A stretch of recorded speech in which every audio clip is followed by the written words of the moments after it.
One night in 1944, an American military pilot was flying over England when he turned around in his cockpit and looked at this panel of switches that was right behind him. And after looking for a particular switch, he reached out and he was about to toggle it, but he stopped because he knew what he was about to do, flipping this switch, would easily be the most dangerous thing he had ever done in his entire life. But this was his duty. He had to do it. And so after taking a deep breath, he flipped the switch, and immediately chaos ensued, and the course of American history would be drastically changed forever. If you've never heard the story before, and many people have not, this is not nearly as well known as it should be, then you are in for a huge reveal at the end. But before we get into that story, if you're a fan of the strange, dark, and mysterious delivered in story format, then you've come to the right place because that's all we do, and we upload once a week. So if that's of interest to you, please secretly log in to the Like Button's computer and then transfer all of their Bitcoin to your untraceable offshore account. Also, please subscribe to our channel and turn on all notifications so you don't miss any of our weekly uploads. Okay, let's get into today's story.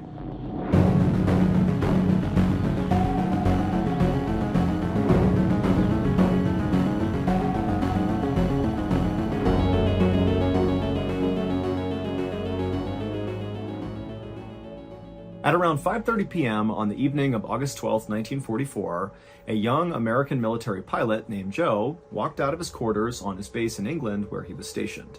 And as soon as he was outside, he lit a cigarette to calm his nerves, and as he smoked the cigarette, he began walking towards the huge hangar on the other side of the base where his plane was waiting for him. Joe had been preparing for this night for weeks. He and his co-pilot, a 35-year-old lieutenant who was nicknamed Bud, were about to step off on a top-secret military mission called Operation Aphrodite. And this mission was not only top secret, but it was so unbelievably dangerous that basically anybody who knew about it considered it a suicide mission. But Joe tried not to think about that as he walked towards the hangar. Instead, he tried to think about the reason he was here in the first place, the reason he had joined the military, and that was to defeat the Nazis. And what he and his co-pilot were about to do, Operation Aphrodite, was going to play a huge role in defeating the Nazis. So this was about 5 years into World War II, and at this point, the Nazis were actually losing. However, it was making them more dangerous, not less, because they were becoming very, very desperate. And so they were launching all these outrageous attacks, basically because they had nothing to lose. And one horrible thing the Nazis were doing at this time were dropping these things called vengeance weapons. Hitler called them vengeance weapons. They were basically these huge bombs that the Nazis would drop arbitrarily across the United Kingdom on major population centers. And by this point in the war, these vengeance weapons had killed over 5,000 civilians. And at this exact moment, like this night, as Joe was walking towards the hangar, the Nazis had a stash of vengeance weapons aimed directly at London. That was going to be their next target. And so the mission that Joe and his co-pilot Bud were going on, Operation Aphrodite, was going to be to go out and destroy those vengeance weapons to save London. And as nervous as Joe was about this mission, and he was really nervous, he was also very excited. He actually had volunteered for this mission when many other pilots had done everything they could to stay away from this mission. And on top of that, Joe actually had flown enough missions by this point in the war that he didn't need to fly anymore. He could just go home. But instead, he volunteered for this mission. And a reason why Joe might have decided to do that has a lot to do with the family he was raised in. So Joe came from a family that was very successful and accomplished, and his father really pushed Joe and his younger brother to be the very best at whatever they were doing and to be very competitive with each other. And so while Joe and his younger brother did love each other, they also had a pretty intense rivalry.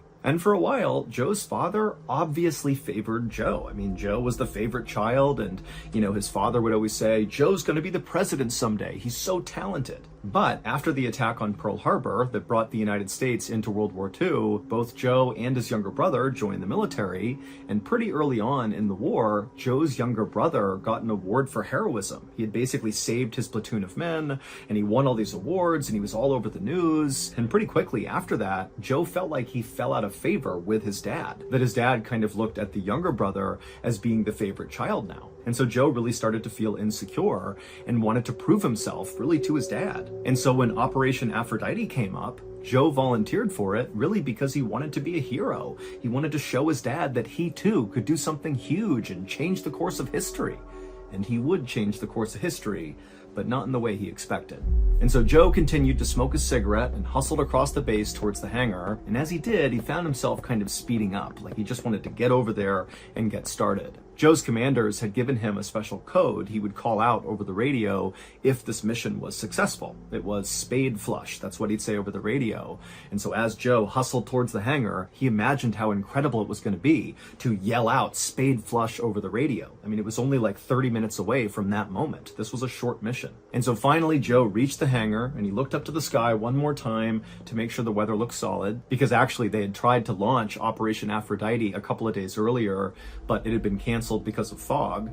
But Joe looked around and the weather looked good, and so he knew it was going to be a go. So he flipped his cigarette butt and stepped into the hangar. Inside this hangar was this massive big open space, and in the center of the hangar on the floor was this huge plane called a B-24 Liberator. This was of course Joe's plane for the night. And so Joe immediately began walking towards the plane to check it out. Now, this particular type of plane was the type of plane Joe had been flying for the past 3 years. I mean, he'd flown many combat missions in this type of aircraft, so he was very familiar with it. But this particular B-24 was unlike any of the other B-24s Joe had ever flown. In fact, this aircraft was so unique, it was unlike any aircraft that any pilot in the American military had ever flown. I mean, this was really a one of one. And so as Joe walked around the outside of this plane, he began to notice some of these unique modifications that the mechanics had made to this aircraft. The most noticeable modification was actually the cockpit. Now, normally the cockpit had all these windows basically all around it, so the pilot could look in any direction and see what was going on, but obviously they needed to be protected from the elements. But this B-24 had all the glass removed except for one pane of glass basically right in front of where Joe would be staring, just like a single windshield. And so it's almost like it was a convertible aircraft where it was all open air in the cockpit. And the reason for this change is because Joe and his co-pilot, during the course of this top secret mission, Operation Aphrodite, they would have to jump out and parachute to the ground. And so by having this all open, it would allow them to do that much easier. And then another big modification to the B-24 is the guns that were normally located on the outside of the aircraft were gone, and they were replaced by broomsticks painted black to look like guns at a distance. But the visible changes to this particular B-24 were nothing compared to the massive changes that were hidden inside this aircraft. Because the top secret part of Operation Aphrodite was really this particular plane. The plane was not really a plane, it was more like a huge flying bomb. The military's mechanics basically hollowed out the entirety of this plane, removed everything inside of it that was not absolutely vital, and they replaced it with explosives. 10 tons of explosives. Like, this is an unbelievable amount of explosives. A few minutes later, at around 5:55 p.m., Joe and his co-pilot Bud, who by this point had come into the hangar, finished doing their exterior inspection of the aircraft, and then they climbed into the cockpit, with Joe taking a seat in the pilot's seat and Bud sitting in the co-pilot's seat. And even though the evening was cool, both men were visibly sweating. Once the pilots got the go-ahead to begin the mission, Joe fired the first engine and then turned to look at the ground crew all around them, and he noticed all of them looked really, really serious. I mean, they obviously knew how intensely dangerous this mission really was, and the fact was, the pilots might not make it home, and so they're looking up at these guys like, I'm sorry you have to do this. But Joe, he looked out at these people and he sensed that was going on, and so he made a big show to wave and smile at them, to show confidence, like he knew what he was going to do, he's going to be fine. But in reality, Joe really was terrified.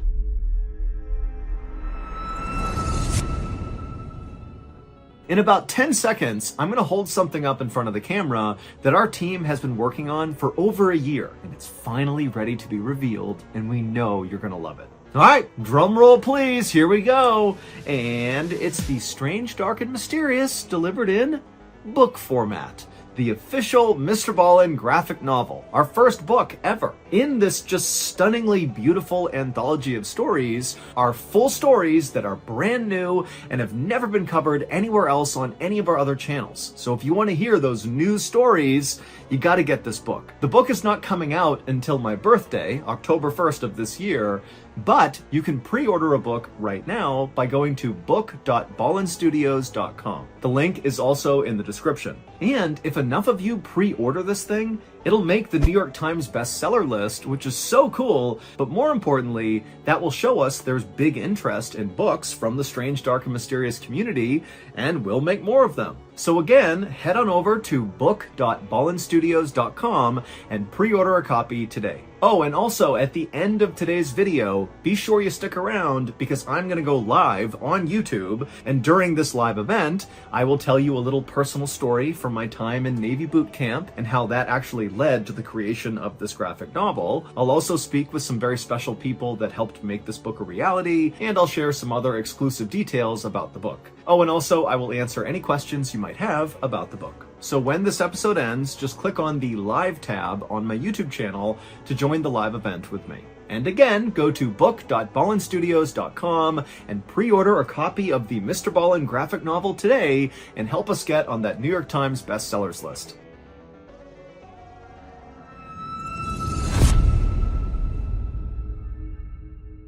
By 5:59 p.m., Joe had all 4 propellers spinning on the aircraft, and so he released the brake and began taxiing out to the runway. And as they bumped along, Joe and Bud became really aware of just how heavy this aircraft was from all the explosives. I mean, every bump, this plane is lurching up and down and really creaking and making lots of noises. I mean, this was sketchy.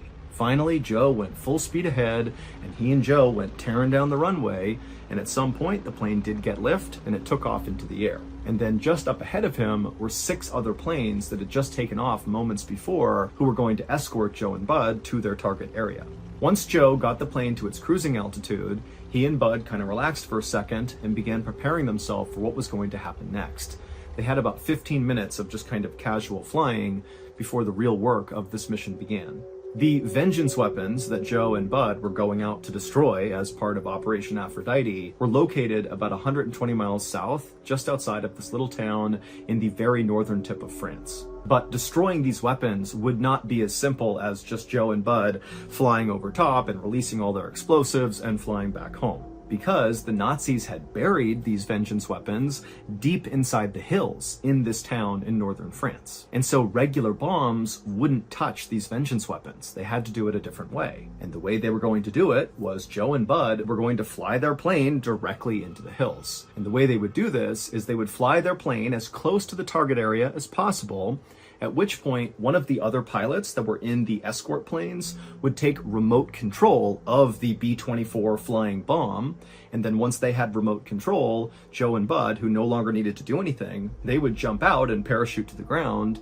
And then the pilot who was remotely flying this now vacant B-24 flying bomb, they would just set it on autopilot to crash into the hills. At around 6:15 p.m., just as the English Channel came into view, Joe toggled a switch on his control panel, and then after he did, he and Bud kind of held their breath for a second to see what would happen. And then a couple of seconds later, the plane kind of shuddered for a second and then leveled out. And then a call came over the radio from one of the pilots who were in the escort planes telling Joe and Bud that they had just successfully taken remote control of the B-24. So at this point, Joe and Bud are no longer flying the aircraft. They're just sitting inside of this flying bomb. Now, there were only 2 things left for Joe and Bud to do before they could bail out to safety. They would need to arm the plane, so basically arm the explosives and make them ready to detonate.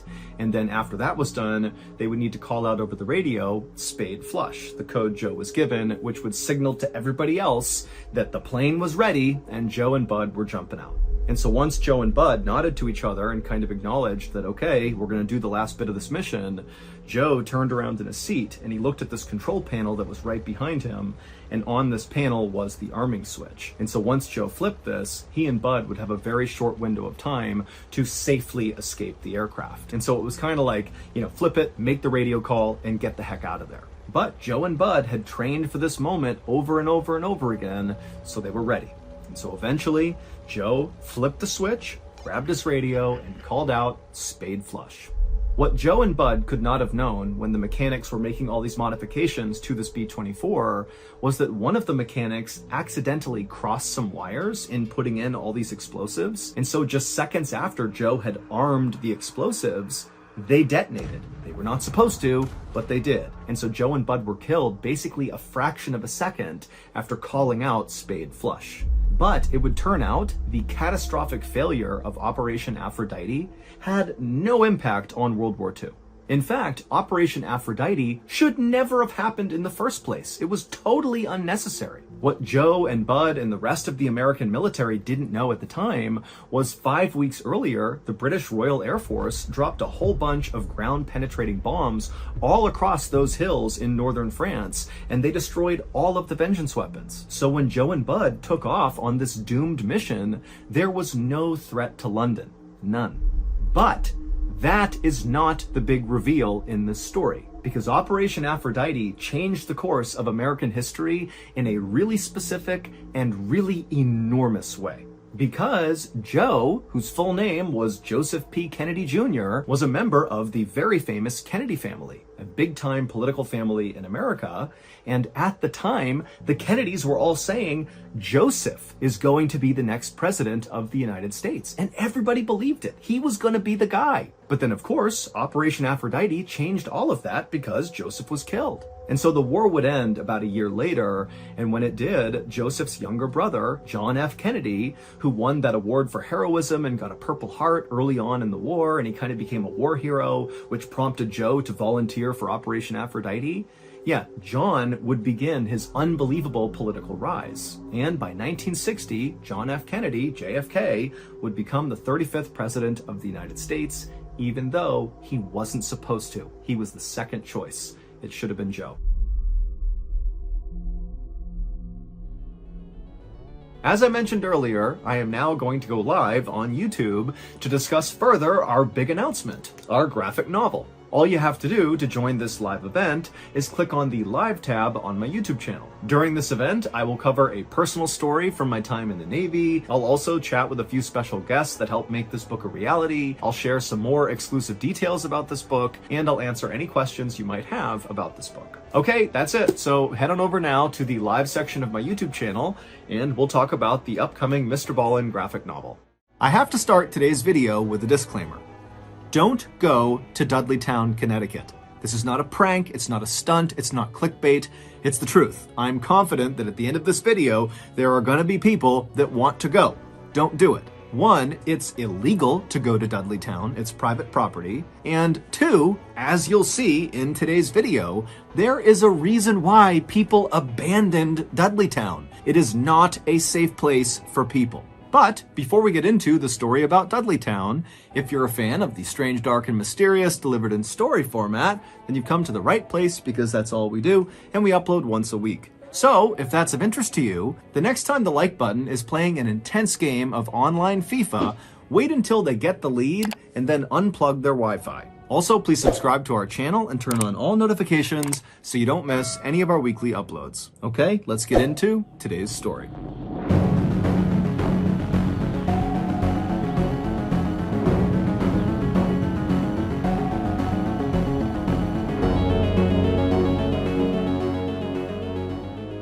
It was a bright summer day in 1906, and Dr. William C. Clark and his wife Harriet were driving slowly through a beautiful part of northwestern Connecticut called Litchfield County.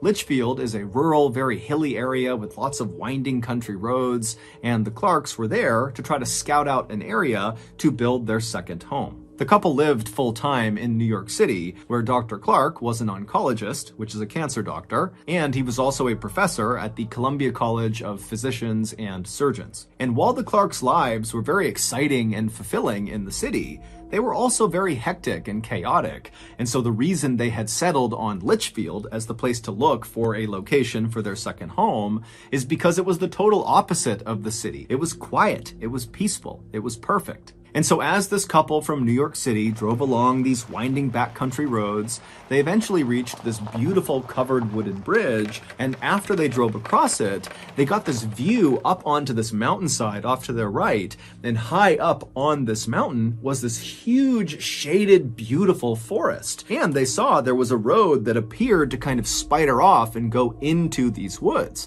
Now, the couple had no idea what was up there, but it was just so beautiful, and they were immediately so drawn to into it that they decided they would go check it out and see if maybe there was a spot for their second home in these woods. And so Dr. Clark took the car and he went up this access road, and very quickly, as they began climbing up this hillside, the road became very bumpy and overgrown. It was pretty obvious that not many cars were driving into these woods, and so before they even reached the tree line, Dr. Clark had to pull the car over and park it on the side of the road, and then he and Harriet got out, and then on foot, they continued up towards the forest. And once the couple actually entered the forest, immediately the sunlight faded because the canopy over their heads was so thick, and the air became cool and refreshing. And after walking for only a couple of minutes, the forest, which at first seemed very still and quiet, suddenly became alive. They could hear birds chirping and animals running around and insects buzzing. And then up ahead, they saw there was this field off to the side of the road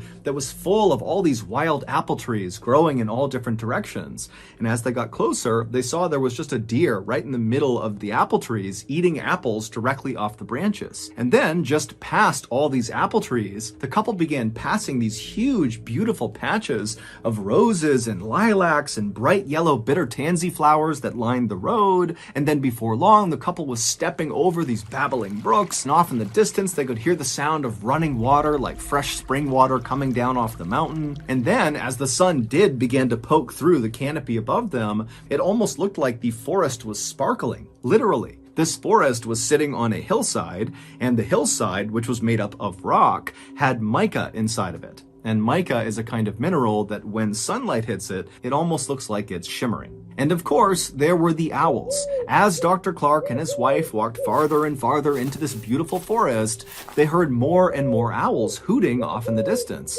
And to the Clarks, this made the forest feel enchanted. It was like the owls were personally greeting them. By the time the couple had turned around and begun heading back to their car, they had already made up their mind that they were going to build their second home in that forest. And so, after returning to their home in New York, they promptly put in the paperwork to purchase 1,000 acres inside of that Connecticut forest. And that forest had a name. It was called Dark Entry, and it was named that because it looked like from the outside, the forest was basically dark all the time. There was shade cast on it from mountains nearby, and then also the canopy inside of Dark Entry is exceptionally thick. At one time, there actually had been a town inside of Dark Entry Forest. However, all the people who had lived in that town were now all gone. The only remnants of this town were a couple of crumbling stone walls and a couple of home foundations that were scattered about the Dark Entry forest floor. The Clarks had seen some of these ruins as they walked along this overgrown path through the forest, but they weren't concerned. Instead, they felt like these ruins actually added some charm to the forest. After the land purchase was finalized, Dr. Clark began looking for local builders in Connecticut who could help him build this second home inside of Dark Entry Forest. But no matter how much money he offered these local Connecticut builders, they all said no. Now, none of them gave a straight answer to Dr. Clark about why they were turning him down. So Dr. Clark just kind of assumed that, hey, this project is not huge, it's just one house, and the forest is pretty isolated and hard to get to, and so he thought, probably these builders think it's not worth the effort. But Dr. Clark was not discouraged. He decided he would just build the house himself. After all, he was a very handy, competent guy who had grown up on a farm in New Jersey, and so he knew how to build things. And so, for the next several months, Dr. Clark would travel from New York City to Dark Entry Forest every weekend, and he would build this home. First, he cut down this massive swath of hemlock trees on this one flat patch of his land, and then with all this lumber he had cut down, he built his rustic two-story cabin on this flat part of his land. And then nearby on this hilltop, there was a freshwater spring at the top, and so he laid piping from the spring into his cabin so they could have fresh water. And then at the bottom of this nearby hill was this brook, and Dr. Clark loved just standing and watching this brook because inside of it were all these trout that would dart all around. And so Dr. Clark built a swimming pool with beautiful mossy embankments right up against this brook so he could sit there and watch the fish. By Thanksgiving of that year, the cabin was done, and so Dr. Clark and his wife Harriet, they stayed at the cabin to celebrate the holiday. And as they were sitting in their swimming pool watching the trout and listening to the owls hoot off in the distance, they both agreed that this second home was like their little piece of heaven. So every summer from there on out, and every major holiday that they could manage it, the Clarks would travel to their home in Dark Entry Forest, and they would swim and hike and relax, and they'd watch the leaves on the mountainside turn from green to bright yellows and oranges and reds. It was perfect. That is, until 1918. That summer, the couple was in their second home in the forest when Dr. Clark was suddenly called back to New York to attend to a medical emergency. Harriet was very upset at the prospect of suddenly being left alone in this cabin in the middle of the forest by herself for who knows how many days. And so when she dropped her husband off at the nearby train platform, she made him promise that he would come back soon. And he said he would. And then Dr. Clark got on the train, it took off, and Harriet just stood there with her arms crossed, watching it as it chugged along off into the distance. From his comfortable seat on that train, Dr. Clark had no idea that his wife was about to endure a nightmare while he was gone.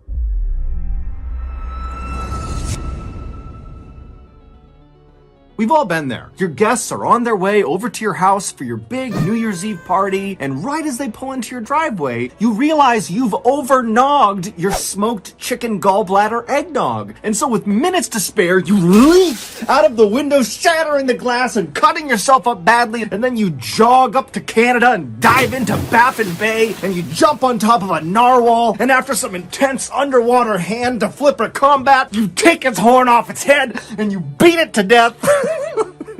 You take its horn, and then you swim back to land, and you jog back to your house, and you leap in through a different window, shattering the glass, and then after you stand up, you make your way into the kitchen, and you whip up a quick narwhal horn iced soup right as your guests are walking through the front door. Crisis averted, right? Wrong. Smoked chicken gallbladder eggnog and narwhal horn iced soup are both just gross, so your party was doomed either way. But you know what isn't gross? HelloFresh. HelloFresh is America's #1 meal service that delivers actually good-tasting food right to your doorstep. With over 35 recipes available every week, there is something to please everyone. Choose from family-friendly, fit and wholesome, even veggie. Plus, you can easily customize your meals or sides, upgrading your proteins, or even adding a protein to your veggie meal. And if you're going to be traveling this New Year's, HelloFresh can accommodate your schedule. You can change your preferences, delivery day, and your address in just a few clicks. So, if you're ready to stop garnishing your holiday parties with trash food and drink, then sign up for HelloFresh today. To do that, go to HelloFresh.com and use code MrBallin21 for 21 free meals and free shipping. Again, go to HelloFresh.com and use code MrBallin21 for 21 free meals and free shipping. Okay, back to the story.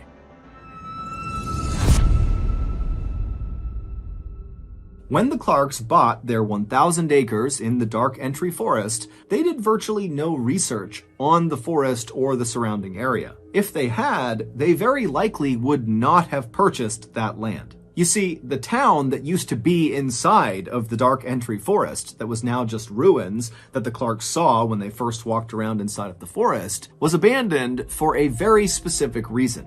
It was cursed.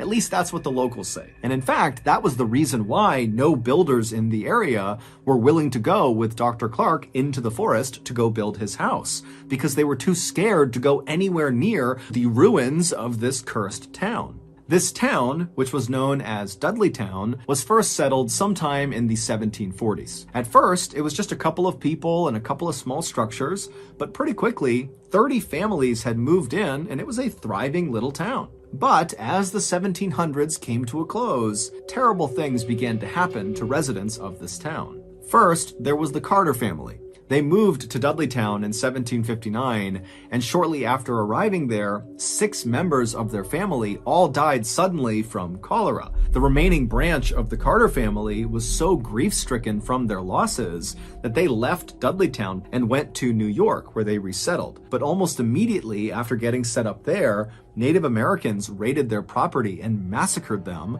and the 3 people that survived this massacre were 3 of the kids, and they were all kidnapped and taken away. In 1792, a Dudley resident named Hollister died suddenly. Now, we don't know if he fell off a roof or if he was murdered. No one really knows. But what we can agree on is that his untimely death happened in the home of a man named Tanner. And Tanner, following Hollister's death, suddenly just began obsessively talking about these strange creatures he was seeing out in the woods at night, kind of roaming around the dark entry forest. And he talked about it all the time, and nobody listened to him. And eventually, Tanner went insane, and his daughter had to care for him for the rest of his life. And while Tanner was slowly losing his mind, his next-door neighbor, named Abel, also began reporting that he was seeing weird creatures roaming around the tree line all around the town. And as Abel continued to report seeing these strange creatures lurking in the shadows, he too slowly went mad and had to be cared for until his death. In the early 1800s, a famous Revolutionary War hero, General Herman Swift, who lived in Dudleytown, lost his mind shortly after his wife was struck by lightning. And then in 1813, an unknown epidemic rolled through Dudleytown and killed many of its residents. After that, more and more residents of Dudleytown either died suddenly or died mysteriously, and also more and more residents began coming forward with stories about having seen these strange, shadowy creatures moving around the tree line at night. By about 1900, all the Dudleytown residents had either died or simply just left, abandoning their homes, except for one family, the Brophies. But in quick succession, the Brophy family's sheep all died, then the mother died of tuberculosis, then the two sons were accused of theft in a nearby town, and then they just disappeared, leaving one person, John Brophy, the father. But the Brophy family home burned to the ground, and so John, who was overcome with grief, just wandered off into the forest and was never heard from again. At that point, Dudleytown officially became a ghost town. No one lived there. And it was at that point, in 1906, when Dr. Clark and Harriet had their beautiful summer's day walk through the forest and discovered where they wanted to build their second home. So, fast forward back to 1918, and Dr. Clark, he's on his medical emergency leave to New York. It winds up being very quick. He's back on a train within 36 hours, and he pulls into the station right near Dark Entry Forest, and he's expecting to see Harriet waiting on the platform for him. But when the train rolled into the station, she wasn't there. Now, Dr. Clark was not a superstitious person, but for some reason, when he didn't see his wife there, he just felt like something was off. There's no reason she wouldn't have come out here to greet him. I mean, she was worried about being all alone in the cabin, and she knew he was going to be arriving at that moment. And so, feeling a little bit panicked, Dr. Clark left the train station and on foot made his way over to the Dark Entry Forest. And when he got there and began walking on that overgrown road path that led to his house, immediately, as soon as he was within the shade of the trees, he began hearing these owls hooting very loudly off in the distance. Now, normally, the sound of these owls hooting made him feel welcome, but this time he felt scared. He felt like something was wrong up ahead. And so he began jogging through the forest, and it's very dark, and all he can hear is the sound of these owls, and it's getting louder and louder and louder. And then finally he reaches the clearing where his property is. And at this point, it's a cacophony of owls hooting practically right on top of him. And he looks up towards his house up on this hill, and he sees the front door is slightly open. And so now, with his heart racing, wondering what's going on with his wife, Dr. Clark runs up to his front porch. He gets to the door and he flings it open the rest of the way, and then right before he stepped into his house, this sudden high-pitched noise began up on the second floor inside of his house. And it was so startling to Dr. Clark that he just froze where he was. And so suddenly it's so loud from the owls all around him and the woods behind him and whatever this noise is that he just stood there unsure what to do. And so as he's sitting there getting the courage up to go investigate his house, he realizes what this high-pitched noise is. It's the sound of maniacal, insane laughter coming from the second floor. Sensing his wife had to be in danger, the doctor charged up the nearby steps up to the second floor, and he could tell this laughter, this high-pitched laughter, was coming from the master bedroom. And so he ran down the short hallway, he got in front of the closed door that led into the master bedroom, he slowly opened it up, and there, in the back corner of his room, was his wife. She was on the ground, rolled up in a ball, facing the door. Her hands were clenched in fists, her eyes were open and unblinking, and her mouth was open wider than was humanly possible. And as he's staring at his wife, wondering what's going on, he realizes this insane, high-pitched laughter is coming from his wife. But it doesn't even look like it's coming out of her. Her chest is just heaving, her mouth is staying open, and the laughter is just coming out of her. And so the doctor just stood there watching his wife, who's staring directly at his eyes. And finally, he just got so scared, he turned and he ran. During Dr. Clark's 36 hours he was away in New York, something happened to his wife. We don't know what it was, but it caused her to lose her mind. The only thing she would talk about was the strange creatures she saw out in the forest. By some accounts, Harriet spent the rest of her life in a mental asylum. By other accounts, she went back with Dr. Clark to New York, where she took her life. Today, Dudleytown is not only still abandoned, but it is also illegal to visit. However, people do still sneak into Dudleytown and walk around the ruins, and many of them have reported feeling these pockets of cold air where there shouldn't be cold air, and also some others have said as they've been walking, they've felt phantom hands slap them and push them. Some have said they've taken photographs inside of the Dark Entry Forest near Dudleytown, and they've captured strange, shadowy figures that they couldn't see with their naked eye. The famous paranormal couple, Ed and Lorraine Warren, shot a special series in the 1970s inside of the Dark Entry Forest, and they declared the area around Dudleytown was demonically possessed. So that's going to do it. If you got something out of this episode and you haven't done this already, the next time the like button is playing an intense game of online FIFA, wait until they take the lead and then unplug the Wi-Fi. Also, please subscribe to our channel and turn on all notifications so you don't miss any of our weekly uploads. We have a podcast called the Mr. Ballin Podcast that puts out brand new exclusive stories on Monday mornings, and on Thursday mornings we put out the remastered audio of our best YouTube videos. Again, the podcast is called the Mr. Ballin Podcast, and it is available exclusively on Amazon Music. Consider donating to our charity. It's called the Mr. Ballin Foundation, and it provides support to victims of violent crime as well as their families. Monthly donors to the Mr. Ballin Foundation Honor Them Society will receive free gifts and exclusive invites to special live events. Go to mrballin.foundation and click on Get Involved to join the Honor Them Society today. We have 2 additional YouTube channels, Mr. Ballin Shorts and Mr. Ballin en Espanol. We also post near daily content on Facebook, TikTok, and Snapchat. All of those pages are just called Mr. Ballin. If you want to get in touch with me, please follow me on any major social media platform and then send me a direct message. My username is just @MrBallin, and I really do read the majority of my DMs. Check out our merch at shopmrballin.com, and if you have a story suggestion, please submit it to our subreddit just called Mr. Ballin. It's linked in the description below. So whether I see you on Instagram, Twitter, TikTok, Reddit, YouTube, Facebook, other YouTube channels, the podcast, wherever, just know that I really appreciate your support, and until next time, that's going to do it. See ya. Today, I'm going to share 3 progressively more unbelievable stories, and at the end of each of them, I will share the famous photo or photos that are associated with them. But before we get into those stories, if you're a fan of the strange, dark, and mysterious delivered in story format, then you come to the right place because that's all we do, and we upload once a week. So if that's of interest to you, please unpair all of the Bluetooth devices connected to the like button's phone. Also, please subscribe to our channel and turn on all notifications so you don't miss any of our weekly uploads. Okay, let's get into today's stories.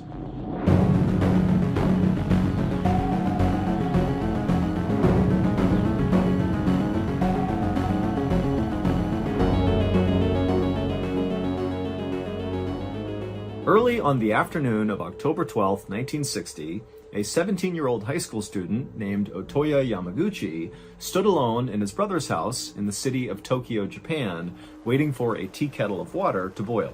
It was a Wednesday, so Otoya should have been at school, but that day he had gone to school and then snuck out a side door during lunch.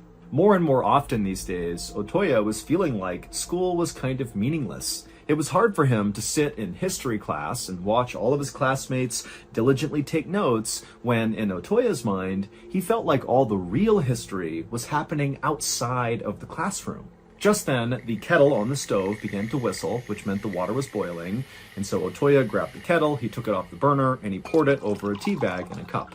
And as Otoya began to stir his tea, he began to go over what he was going to do later that day.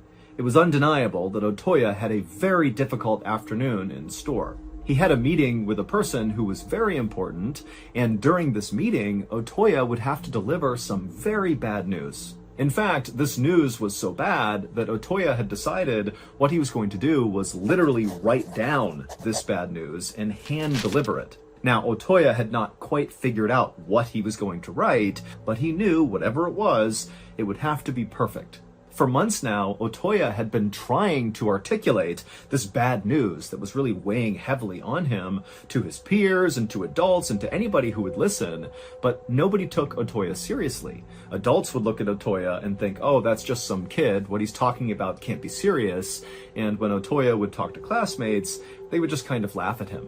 Otoya frowned and he looked out the window and he thought to himself, maybe this whole time I've been coming off as too angry when I talk about this bad news.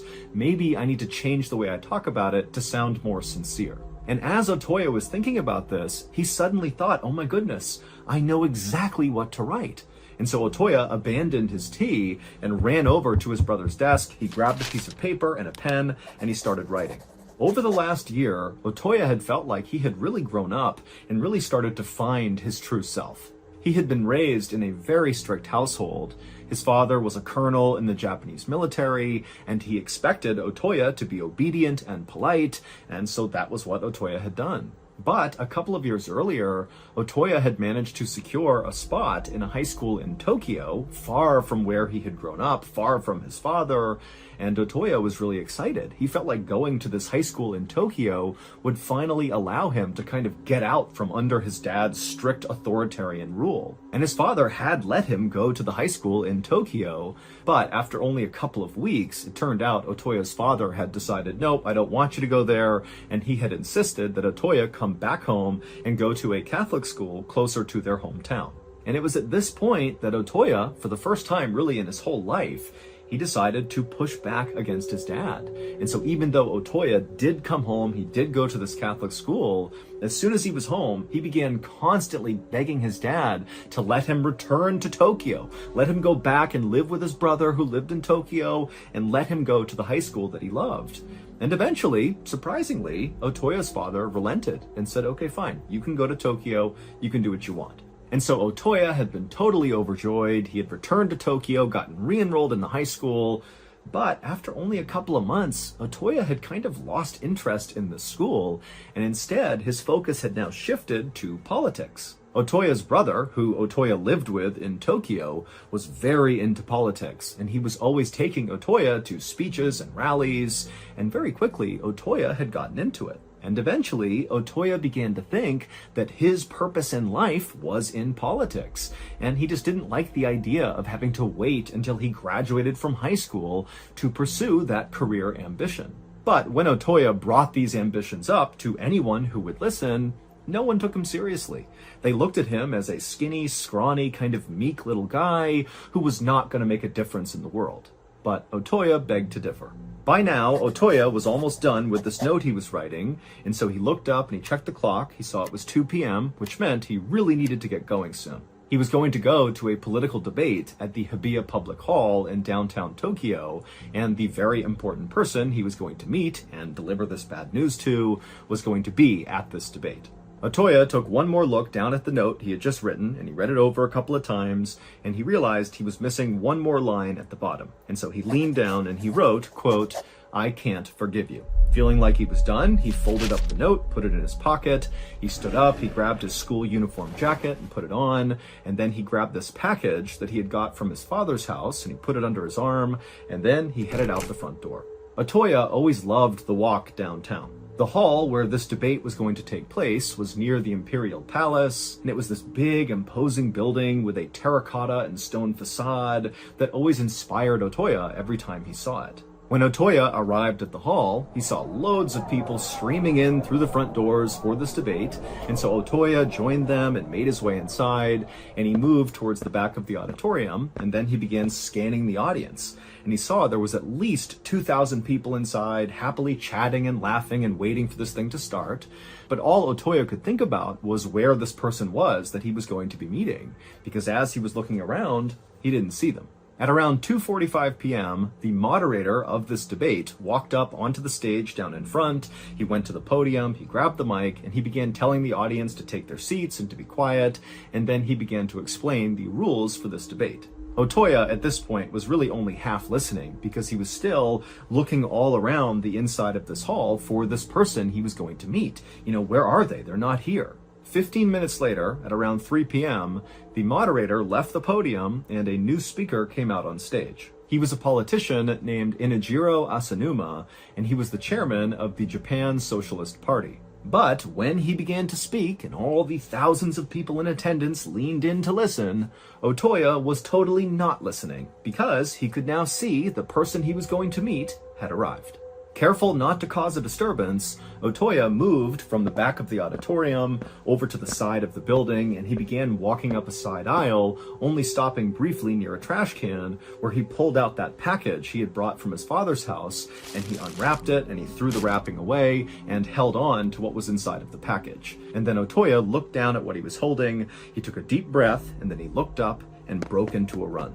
What happened next was broadcast live on television all across Japan, and by that evening, the footage had gone so viral that it was basically all over the world. A photographer who happened to be in the crowd of people watching this debate also happened to take a very iconic photo of what happened next involving Otoya, and that photo would actually go on to win the Pulitzer Prize in 1961. The Pulitzer Prize is a really big deal. It's the most prestigious award for journalism. It would turn out the very important person that Otoya was supposed to meet inside of this hall during this debate was in fact the speaker on stage at 3 p.m., Inajiro Asanuma, the chairman of the Japan Socialist Party. And the package that Otoya had brought from his father's house to this meeting was a samurai sword. And so after Otoya unwrapped the sword, he took a deep breath and then ran up on stage, charged to the podium, pulled back the sword, and plunged it into Asanuma's torso before he could do anything. And the photographer out in the crowd who would win the Pulitzer happened to snap a photo right as Otoya was pulling the sword out of Asanuma and getting ready to stab him again.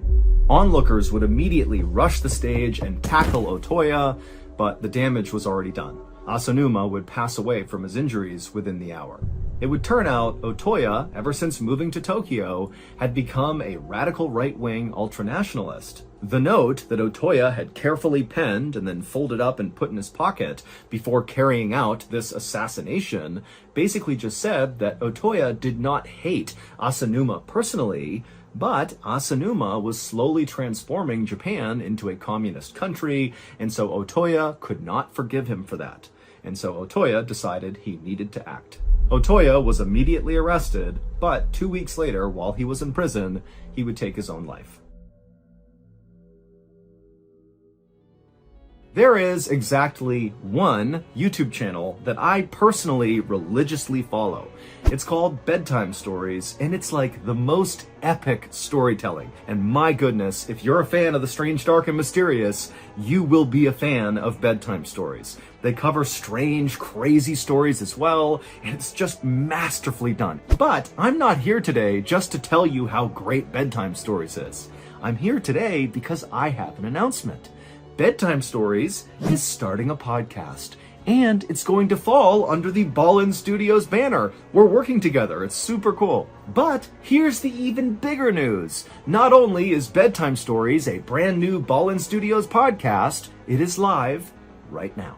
New episodes of the Bedtime Stories podcast will air each week on Wednesday, but right now the first 3 episodes of the podcast are available wherever you get your podcasts. So go and mule kick the Bedtime Stories follow button right in the solar plexus and get hooked on them just like I did. But first, check out this clip from the trailer for Bedtime Stories.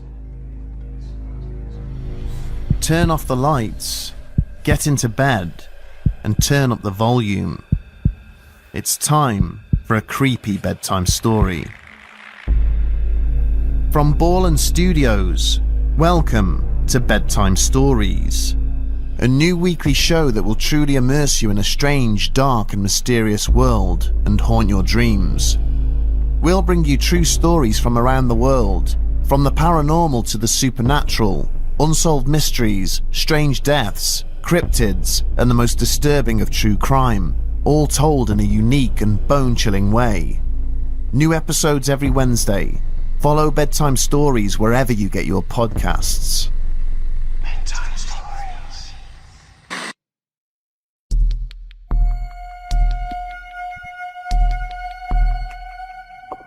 On a sunny afternoon in October of 2015, a 39-year-old man named Richard Jones walked along the perimeter of the yard inside of the state prison in Kansas, where Richard was serving time for a robbery. Up ahead, Richard could see there was a small basketball court with one hoop on it, and on the blacktop were dozens of other inmates that were exercising and chatting and socializing, and Richard actually knew most of them because he had been in prison for 16 years now, and Richard was also a very likable guy who was very outgoing and personable, and so he made friends really easily, even in prison.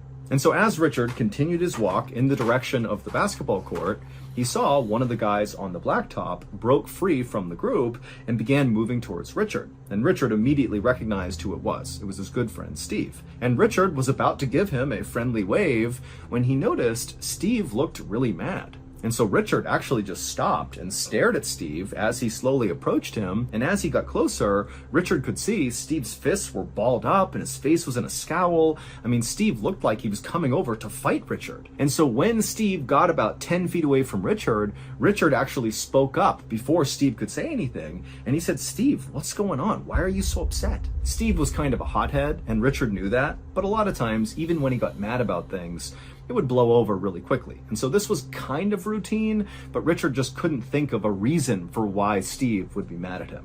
And so Steve walks right up to Richard and he goes, "Oh, so now you want to talk to me?" Richard was immediately confused and kind of turned his head sideways and was like, "What?" Steve stared at Richard, kind of expecting Richard to eventually apologize or something, but eventually he noticed that Richard really was not sure what he was talking about. And so Steve was like, "This morning, I went up to you at the cafeteria line, I tried to talk to you, and you completely blew me off and walked away in front of a big group of people. That really embarrassed me and made me look bad." And Richard was like, "I have no idea what you're talking about. I didn't even see you this morning. I don't know where this is coming from." Steve was not buying it, and he was like, "Richard, I know it was you. I saw you this morning. I spoke to you this morning. You did that." And Richard was like, "No, really, Steve, I'm sorry. I have no idea what this is about." And so these two continued to go back and forth on this. And then at some point, they both kind of noticed that they were drawing lots of attention because they are in prison and any sort of confrontation immediately draws eyeballs.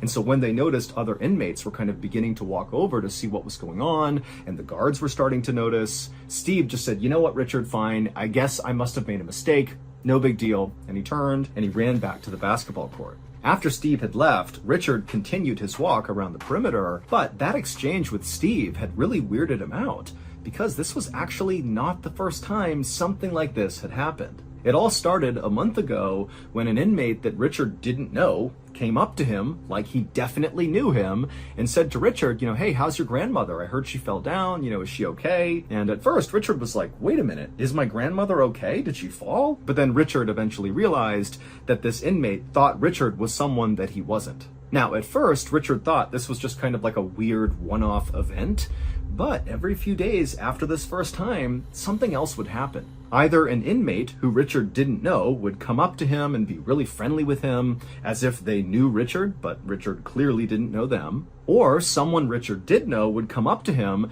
and accuse him of odd behavior that Richard couldn't remember doing, like the interaction he had with Steve when Steve came up and said, you snubbed me in the lunch line. And so after Richard's interaction with Steve, Richard began to think, wait a minute, is someone screwing with me? Is that what's been going on? The next morning, during breakfast, Richard decided not to sit where he normally did, and instead he sat on the very far side in the corner of the cafeteria to basically just be able to people watch all the people inside the cafeteria. And then that afternoon, when Richard was outside, instead of walking around the perimeter like he liked to do, he just sat in a central location and just constantly scanned the whole yard. Now, Richard didn't really know what he was actually looking for. He just figured, maybe I'll see something suspicious, I'll see someone staring at me for too long, or I'll see someone I don't know talking to my friends.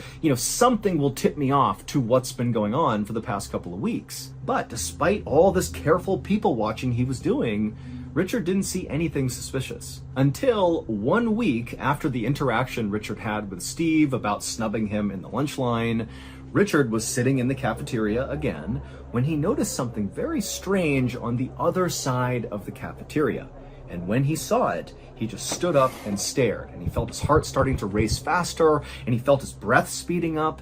And Steve actually was sitting next to him and said, "Hey, Richard, what's going on?" And Richard couldn't even find the words. He just raised his arm up and pointed to the other side of the room. When Richard had originally been arrested 16 years earlier, it was for robbing someone in a Walmart parking lot. Richard had always claimed he did not do it, but multiple witnesses had pulled Richard out of a lineup saying that's the guy. And the woman who actually got robbed told police she overheard the getaway driver yelling to Rick, the man who had robbed her, to get in the car so they could leave. And Rick is a nickname for Richard. Richard had insisted he was at a barbecue in another state at the time of this robbery, and so it really couldn't have been him, but the evidence was just overwhelming, and so eventually he was convicted.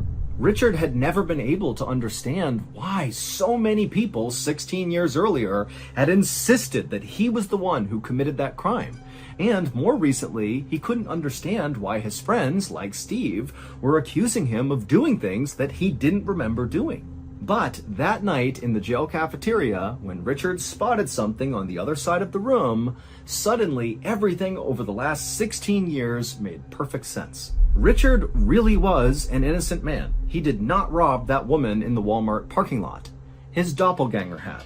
A doppelganger is someone who looks exactly like you, but they're not actually related to you. It's just genetic chance that somebody else on the planet looks just like you. And it just so happened that Richard's doppelganger, who was this man named Ricky Amos, so it just so happened as well that the doppelganger shared basically the same first name, Ricky and Richard. Well, this doppelganger, Ricky, just happened to be sent to the same prison that Richard was at for a totally unrelated crime. These two men have never met. There's no connection whatsoever. They just look the same. And when Richard looked across the cafeteria and saw Ricky, it was like looking at a clone of himself, and it all clicked. All the people that were coming up to him saying, "You were doing this and acting weird." Well, those people, Stephen included, were actually interacting with his doppelganger, Ricky. And 16 years earlier, Ricky was the one who committed that robbery in Walmart, and the victim and the witnesses, they all confused Ricky for Richard. Here are Richard and Ricky's photographs side by side. Once a judge was made aware of this situation and saw the two photos side by side, he knew the police had made a mistake. Even the prosecutor who had tried Richard in the robbery case supported his release. Richard was freed in 2017 and got a $1 million settlement from the state. As for the doppelganger, Ricky Amos, he was never actually tried for the robbery 16 years earlier because by the time they figured out he was the robber, the case was too old to try.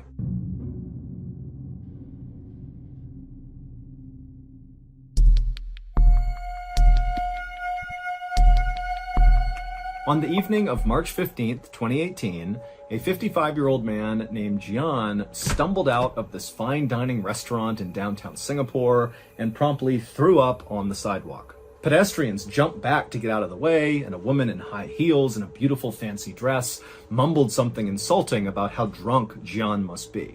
But Jian was not drunk. He was totally sober, and now he was absolutely mortified. Jian was actually a businessman who was attempting to impress his clients at dinner, but as he had been sitting at the table with his clients, he had started to feel this pressure in his chest that became so intense that at some point he just had to get up and run outside and vomit. And so after Jian had stood up and wiped his mouth, he thought, now that he had been sick and thrown up, that he would feel better. But as he was standing there, he noticed the pressure in his chest had not been relieved at all. And so, as much as Jian wanted to stick around and talk more with his clients, he felt like the only thing he could do now was to go in and politely excuse himself for the rest of the night and just go home and sleep off whatever was going on with him. But when Jian went back into the restaurant and was actually back at his table, before he could even say a sentence to his clients explaining the situation, he was turning around and running back outside and vomiting on the street again. At this point, Jian knew something was definitely wrong, and so he didn't have time to tell his clients what was going on. He just needed to get to a hospital. And so he sprinted across the street, got in his car, and began driving. When he got to the hospital, he was so scared about what was happening to him that he actually parked his car crooked in the spot and left his door open as he sprinted towards the emergency room. And then once he was inside the hospital, he ran up to the receptionist and tried to tell them what was going on, but he literally couldn't speak. And then he just collapsed in a chair right nearby. Now, the hospital was extremely busy, but all the nurses could tell whatever was going on with this man, it could not wait. And so they ran over to him, they lifted him up, they put him on a stretcher, and they wheeled him into a private exam room. And then once he was in there, they began taking his vitals, and also they began assessing him, looking for some sort of trauma on the outside of his body that could explain what was going on with him, but they couldn't find anything. And so after they were sure that Jian was stable, he was breathing okay, his heart rate was okay, he just couldn't speak, but he was going to be okay, the team decided that the next thing they should do would be to give him a CT scan. A CT scan is a specialized type of imaging that can show what's going on inside someone's body. It's like a really detailed X-ray.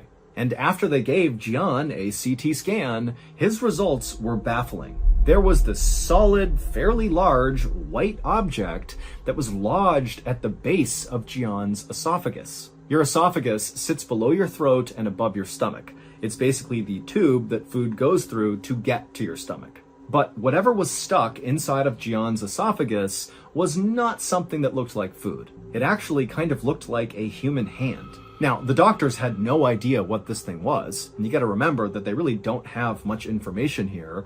All they know is this middle-aged guy who's dressed really well has come running into the hospital, he can't speak, and he's collapsed. And here we are, he has this obstruction in his esophagus. And so even though the doctors really had no idea what they were dealing with, what they knew is they had to get this foreign object out of Jian. So they wheeled Jian into the operating room for emergency surgery, and then at some point a doctor came in with this long skinny tube that had a camera at the top of it.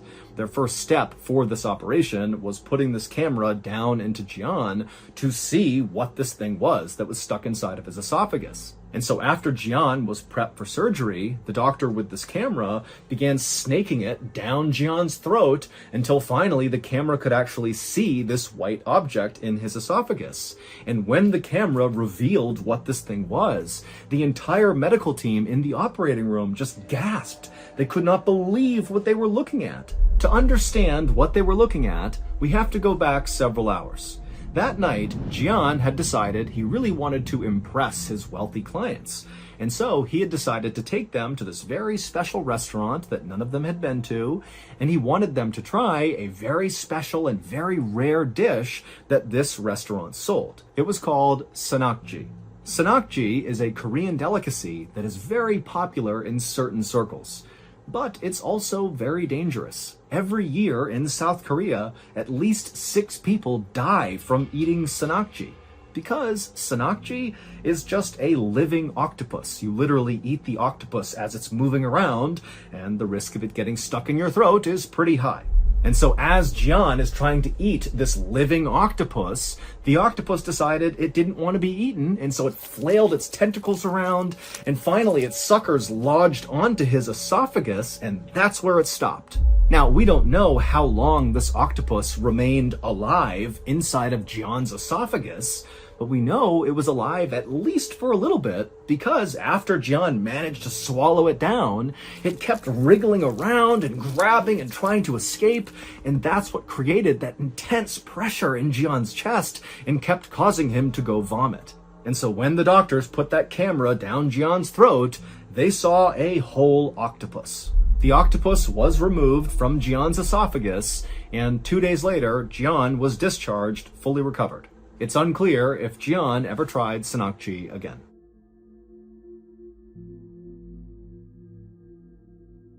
At 4 a.m. on a winter day in 1993, a 50-year-old man named Joe walked down a dark hallway inside of his farmhouse in Kentucky. As he moved, he did his best to be as quiet as possible so as not to wake up his wife or son, who were sleeping nearby. But when Joe got about halfway down the hall, he happened to look inside the family room and he thought he saw something moving. He strained his eyes to see who it was, thinking maybe it was his wife or son who had gotten up for some reason, but he just couldn't tell. However, as Joe stared into the darkness, he heard the sound of floorboards creaking inside the family room, and then before Joe could do anything, the thing he had seen moving was now rushing straight towards him. Hours later, Kentucky State Police would arrive at Joe's house, and what they would discover there was a monstrous crime that literally had never been committed before in this part of Kentucky. So that's going to do it. If you got something out of today's stories and you want more content like it, be sure to check out our podcast called the Mr. Ballin Podcast, where we have literally hundreds more stories just like these that are available to listen to right now. That podcast is called the Mr. Ballin Podcast, and it's available exclusively on Amazon Music. Today, I'm going to tell 3 very strange disappearance stories. And in one of them, I'm even going to play some audio that was recently made public that's very unsettling. So you want to make sure you stick around for that. But before we get into today's stories, if you're a fan of the strange, dark, and mysterious delivered in story format, then you've come to the right place because that's all we do, and we upload once a week. So if that's of interest to you, please sneak into the like button's house and replace all of their shoelaces with slightly shorter ones. Also, please subscribe to our channel and turn on all notifications so you don't miss any of our weekly uploads. Okay, let's get into today's stories.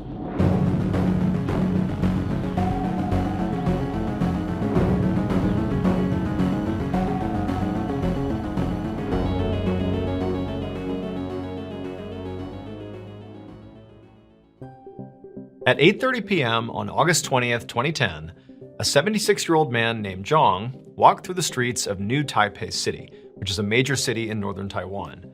Zhang was on the end of an evening walk, and he was making his way back towards his daughter's apartment, where he was also staying. And as Zhang neared the apartment, he happened to notice there was a street lamp right outside with this big poster attached to it that he hadn't seen before. And as he got closer, he saw there was also this picture of this middle-aged woman whose name was Chun Yan Chui, and apparently she was missing. And not only that, she also lived in the same building that his daughter lived in. Except Chun was actually a dementia patient, and she was staying on the 5th floor of this apartment building complex where there was this memory care facility, and that's where she was being taken care of.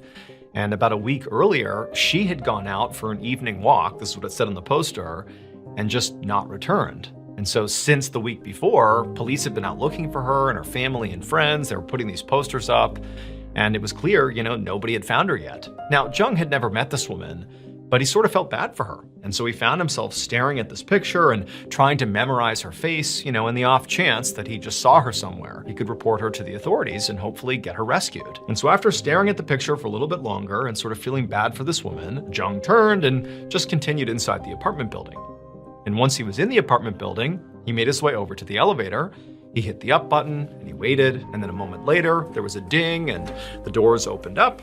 He stepped onto the elevator, he pressed the button, the doors closed, and then Zhang waited as he headed up to his daughter's apartment on the 7th floor. But as he was going up, he noticed he had accidentally hit the 6th floor, not the 7th floor. And right at that moment, he saw that he was reaching the 6th floor, and so the elevator car was slowing down. And so he just was like, oh, whoops, and he hit floor 7. But by the time he hit floor 7, the car had come to a stop on floor 6, and the doors were opening. Like it would need to reset. Doors open on 6, they close, and then he'd go to 7. Like this is no big deal. And so Zhang is just waiting, for these doors to open, shut, and go up one more floor. However, When the doors opened on floor 6, Zhang is looking straight out, and he could not believe what he saw, and he just began to scream. Around the same time this was happening, Zhang's daughter was finishing up her shift at work when she got a phone call, and she saw it was coming from her dad, and he rarely called her when she was at work. So this was sort of confusing and surprising, and so right away she picked it up and she answered, and immediately she hears her dad screaming incoherently. He's obviously terrified, and all Zhang's daughter can hear is that her dad is saying he's trapped. He's trapped in an elevator and he doesn't know what to do. And so, Zhang's daughter is getting scared just based on what her dad sounds like. She doesn't really know what's going on, but she told her dad, like, okay, I'll call the building. We'll get you some help. Like, stay calm. You're going to be okay. But her dad just continued rambling and he was totally incoherent. And eventually, Zhang's daughter just said, okay, dad, like, just hang tight. I'm going to get you some help. And then she hung up, and then she immediately called her apartment building's administration and emergency services line and told them, hey, I think my dad is stuck on one of your elevator cars. He's really upset. Can you please help him? And after getting the emergency services to, get spun up into action to go save her dad, Zhang's daughter left work, hopped in her car, and began rushing home. It would take Zhang's daughter about 40 minutes to get back to her apartment. And by the time she got there, she fully expected her dad would be safely out of the elevator. I mean, he was obviously very upset, but she had called the building. They were on it. They were going to get him out. But when she went inside the lobby of the apartment building, she saw a crowd of police officers just standing there. She didn't see her dad anywhere. And before she could even ask any questions, she noticed one of the officers was on the phone. And clearly, just based on what was being said by this officer, he was talking to her father. Like, he was talking to somebody who was hysterical, and this officer was doing his best to try to calm him down and sort of talk him through what was happening. And so Zhang's daughter, immediately walks up to this officer and says, hey, I'm his daughter, the guy who's stuck in the elevator, I'm his daughter. What's going on? I would have figured he'd be out by now. Like, what's happened? At this point, one of the officers confirms that, this really is this man's daughter. And he pulls her aside and he explains to her that, yes, your dad is still in the elevator because we can't get him out. The reality is this is not a normal situation here. He's trapped in there, and really the only way for him to get out is for him to do something really specific. Like us and the building staff, we can't do anything. He has to do this one really specific thing. And right now he's refusing to do it. He's too panicked, he's too scared, we're trying to calm him down, but it's not working. And so Zhang's daughter asked this officer, can you please explain to me what you're talking about?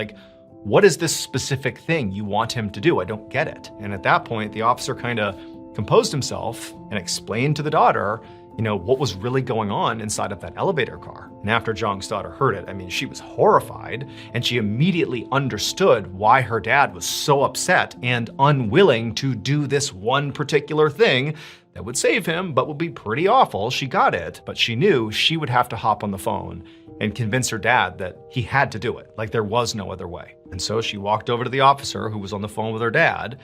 She took the phone and she began talking her dad through, what he really needed to do here. She basically gave him a pep talk and said, Dad, for me, you got to find the strength and do this thing and get out of there. And sure enough, just a couple of minutes later, the elevator doors in the lobby chimed and opened up, and Zhang came stumbling out. He looked horrible, disheveled, but he was okay. And right away, police officers rushed towards him, but they bypassed him and went into the elevator and immediately surrounded something in the elevator car. It would turn out that missing woman, Chen Yanshui, the woman who was on that poster that Zhang saw before he walked into the apartment building, well, she really had gone missing a week earlier on her evening walk. But everybody thought she got lost while she was on that walk because she was a dementia patient, and so, she had memory issues. But the reality was, she actually did come back to her apartment. However, when she got on the elevator, she actually made the same mistake that Zhang did. Now, she was not trying to get to the 7th floor, she was trying to get to the 5th floor, but she accidentally pressed the 6th floor. So up she goes, she gets to the 6th floor, the doors open up, she steps off the elevator car, and she's immediately completely confused. And for what it's worth, it didn't matter that she had dementia. Anybody who got off on the 6th floor would likely be confused if you had never been to this building before, because the 6th floor was actually a private residence. And the person who lived on that floor was so worried about people breaking into their private residence that they had installed a metal gate in front of the elevator doors. And so unless you had the key to get through this gate, when you got off on the 6th floor, you basically would step onto a little platform that basically is the hallway leading into the 6th floor, and then you'd be hit with the gate. And so that's exactly what happened to Chun. She got off on the 6th floor, maybe thinking this is the 5th floor. She stepped onto that, little narrow strip that you could actually stand on the 6th floor before you reached the gate. And then as she was trying to figure out, like, where am I? This isn't the 5th floor. This doesn't make any sense. There's a gate in front of me. The doors to the elevator closed, and she had no way to open them up again because the buttons to access the elevator were beyond the gate. And so suddenly Chun is standing in this narrow space, the doors have closed behind her, and she can't do anything. She's trapped between the gate and the elevator doors. And even though people are using this elevator right behind her, the only person who would come to the 6th floor is the owner of that residence, and they were on vacation. And so for days and days, Chun is just trapped basically in between the gate and the elevator with no one having any idea she was there. She's calling out, she's doing everything she can to get somebody's attention, but nobody can hear her. And after 5 days of this, when the owner of this residence didn't come home because they were on vacation, she eventually died because she didn't have food or water or anything. She was just standing there for 5 days. And so she dies, and then a couple of days later, Jong accidentally rides to the 6th floor. He's like, oh shoot, I need to go to 7. He hits 7, but the doors open on 6. And when they do, Chun's body, which had been basically frozen in this standing position, fell backwards onto him, pinned him to the ground. He starts screaming and freaking out. He gets out from underneath her, but her body, which was in rigor mortis at this point, is stiff, and she was lying like a board on the ground with her feet jutting out onto the 6th floor and her upper half inside of the elevator. And so she was blocking the doors from closing. And so Jong is freaking out. He's calling his daughter. He can't believe this. There's this dead person in here. And eventually police get involved and they tell Jong, you just gotta move the body so the doors will close. But again, her body is heavy and it's stiff and she's obviously deceased. She's starting to decompose, and Jong basically couldn't handle it, and he was unwilling to move her body until his daughter hopped on the phone and said, you gotta do it. At which point he managed to lift her up, get her out of the way, and kind of push her off to the side of the elevator car. He rode down to the bottom, at which point the police came in and handled the situation. Now, the owner of the 6th floor residence was not held criminally responsible, despite putting that gate up that created this trap that killed Chun. However, despite that, he would end up paying Chun's family about $97,000 equivalent just to compensate for her death.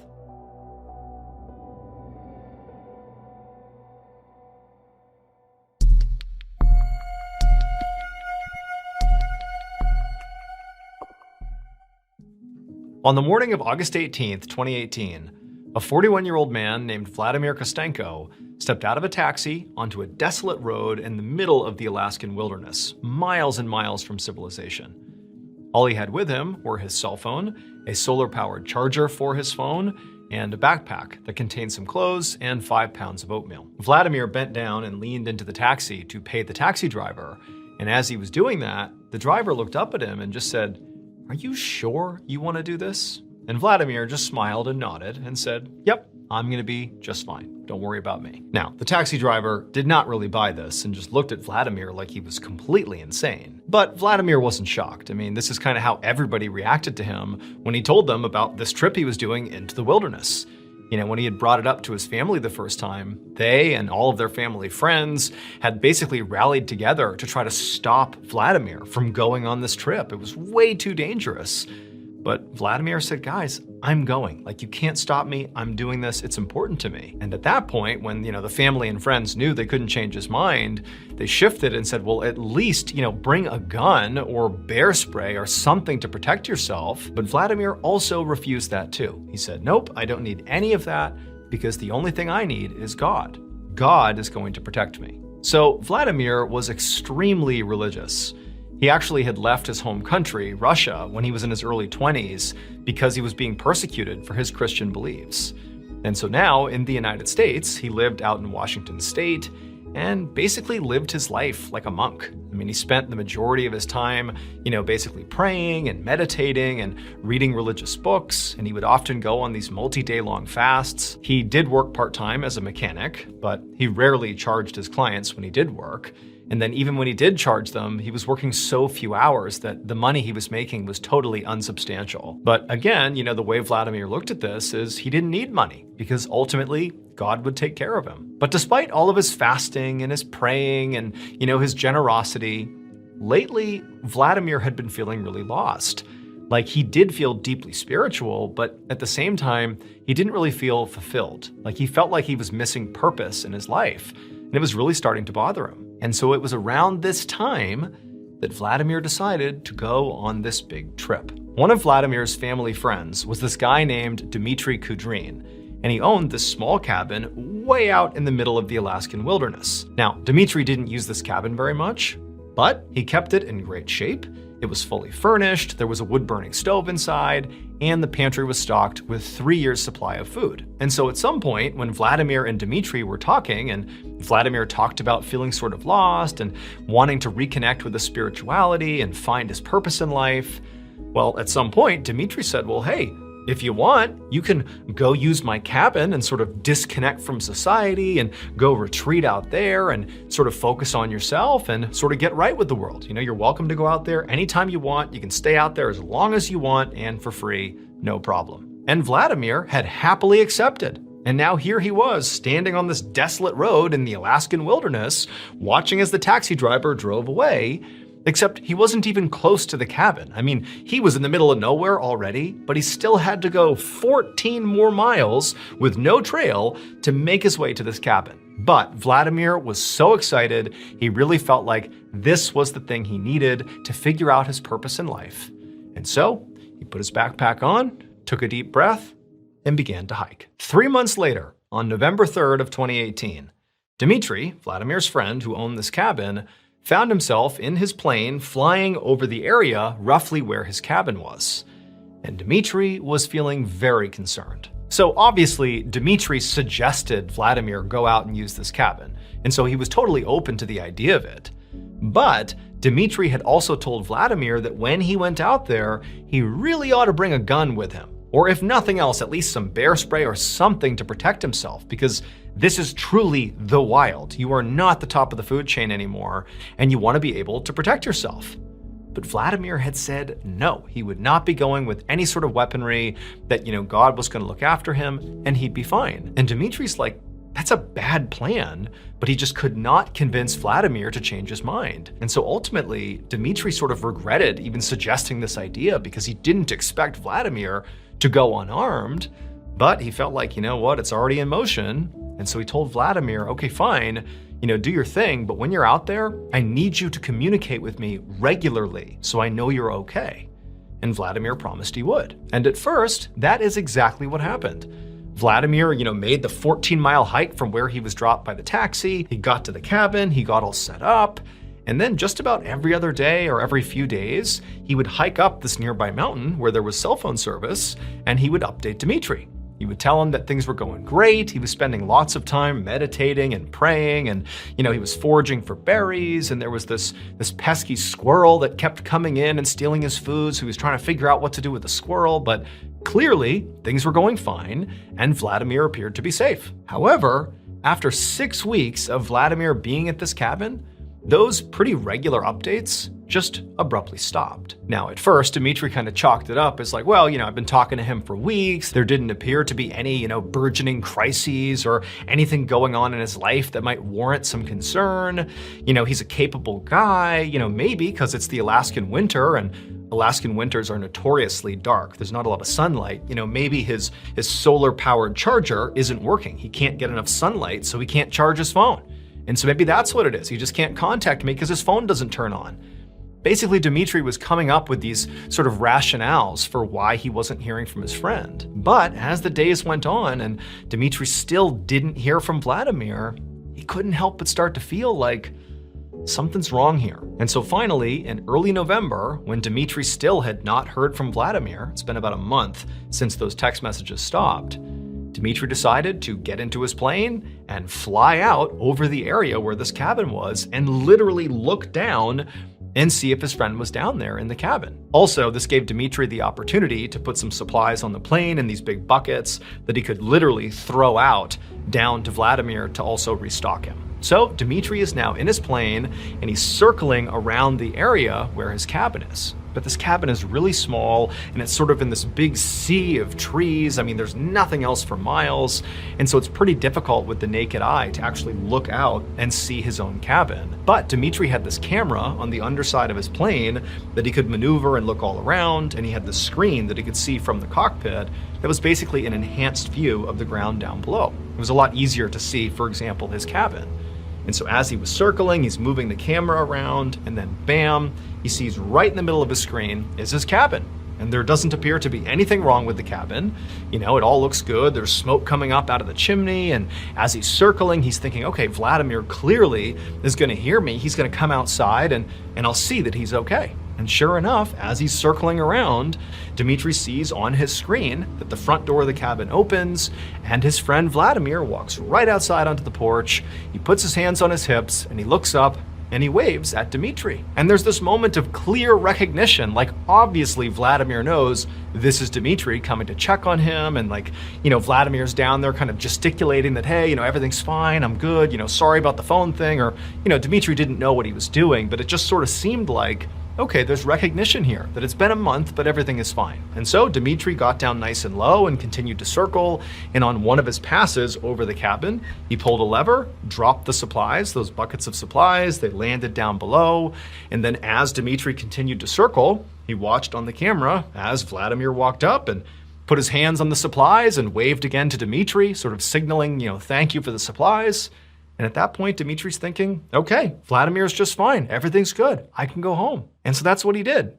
Now, he would have landed and gone and seen Vladimir up close, but, you know, there wasn't anywhere to land anywhere nearby. Like, this was the closest he could get to Vladimir. And so he decided this was enough. So Dmitry, he turned around and he headed home. But about 2 months later, on December 23rd, Dmitry was once again in his plane flying over the area where his cabin was. Because over these last 2 months, he continued not to get any text messages or any communication from Vladimir, which, you know, that was bad. He sort of expected that, given that Dmitry flew out there before and they clearly recognized, like, hey, you know, are you good? There was sort of a moment of recognition that Dmitry's checking in on Vladimir because of the silence. That's what Dmitry's thinking. Maybe that would inspire Vladimir to find a way to send out communications now, like let Dmitry know he's okay.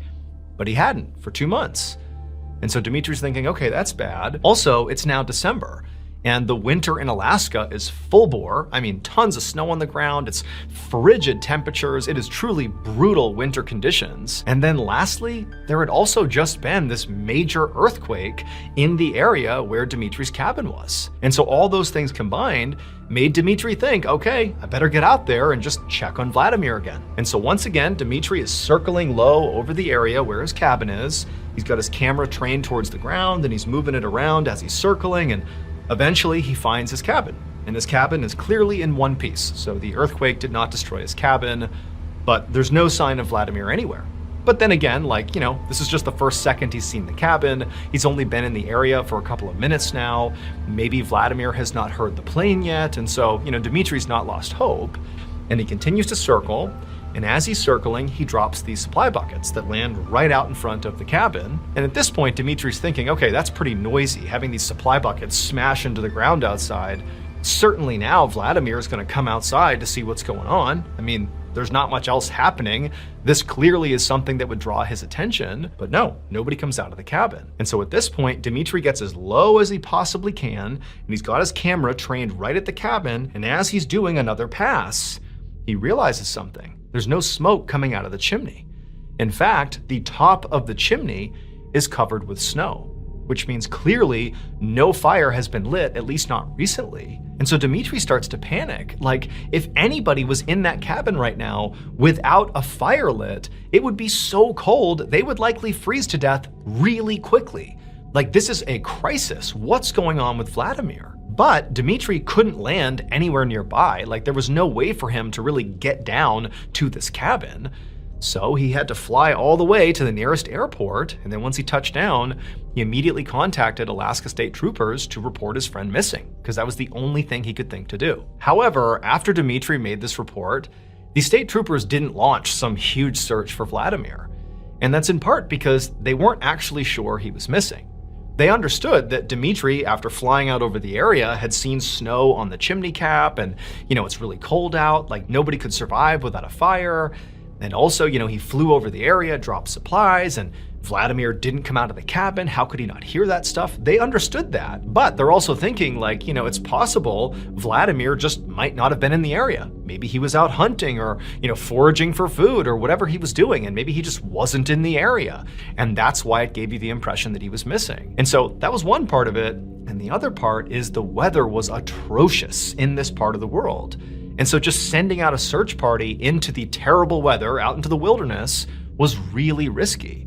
And so the troopers thought it just wasn't worth doing this big search. And so instead of launching a big search, the troopers told Dmitry that what they were going to do instead is just comb through airline records, local airline records, to see if maybe a Vladimir Kostenko had, taken off and flown out of the area. Maybe he didn't tell Dmitry and he just left. Maybe that's why he's not there. And this really frustrated Dmitry and the rest of Vladimir's family, because they're all looking at this as a true emergency. And they're thinking, there's no way he just hopped on a plane and flew out of here without telling anyone. And so finally, 3 days after filing this missing person report, Dmitry said, enough is enough. I'm gonna just take it into my own hands and go out there myself and see what's going on with Vladimir. So he chartered a private helicopter and he flew out to the cabin. And when he got there, he gets off the helicopter and he just scans the property. And he sees, this little cabin, and there's, firewood outside stacked up with snow all over it. There's loads of snow in the cabin, and there's snow kind of drifted up on the front door, making it seem like nobody's come in or out of this cabin for some time. And, Dmitry, he's looking around for Vladimir, but there's no sign of life anywhere. Dmitry calls out for Vladimir, but there's no response. And so, with some level of trepidation, Dmitry begins walking up towards his cabin. And when he gets close enough to the front door, he notices something weird. He sees that the front door of this cabin has clearly been boarded up from the outside. There's this big piece of metal that's been placed, basically blocking the door, so nobody could go inside of it. And so Dmitry's thinking, why would you do this unless you were leaving the cabin? But why would Vladimir leave the cabin? Where is he? I don't understand what's going on here. And so Dmitry goes up to this piece of metal and pries it off the front door, and then he swings open the front door and he looks inside, and everything is pristine. Vladimir is not inside, but the cabin looks immaculate. There's still firewood, there's still food, there's no sign of chaos, no sign of any struggle whatsoever, everything looks exactly like it should. And so Dmitry, he began walking around inside of this cabin, looking for any clue as to what happened to Vladimir. But there was nothing. Until he got to the firewood. He noticed that clearly Vladimir had been labeling his firewood. There was one piece of firewood in particular where the writing was very clear, and what it said was, frankincense aroma, do not burn. And so Dmitry's looking at this piece of wood, that's been labeled as something that he shouldn't be burning, and he's looking at other pieces of wood that also have some level of labeling on them, and he's thinking, what does that mean? I don't understand that at all. But that was it. There was no other clues about where Vladimir had gone. And even the labeling of the wood, that didn't give him anything. And so the impression that Dmitry got after seeing this firsthand was that at some point, Vladimir, for reasons completely unknown, just decided to board up the cabin and disappear into the Alaskan wilderness with basically no protection, no clear sign he even brought food with him. He just got up and left. Friends and family, and even some authorities, believe there is a chance he could still be out there somewhere. In fact, at one point, authorities thought they had found Vladimir in Hawaii. It turned out not to be him. And then again, they thought they found him in Oregon. It turned out not to be him as well. But the case is still open, and authorities think, at least some do, that he might be alive somewhere, but nobody knows where. And so at this point, all the family has to go off of is the final image of Vladimir, which was taken from inside of Dmitry's plane when he did that first flyover, and he saw Vladimir come out on the porch. That is the final image of Vladimir that we know of. We don't know what happened after this image. All we know is, at some point he began labeling his firewood, writing down which aroma the wood makes. And then he boarded his place up and he left. But where he went next is still a mystery.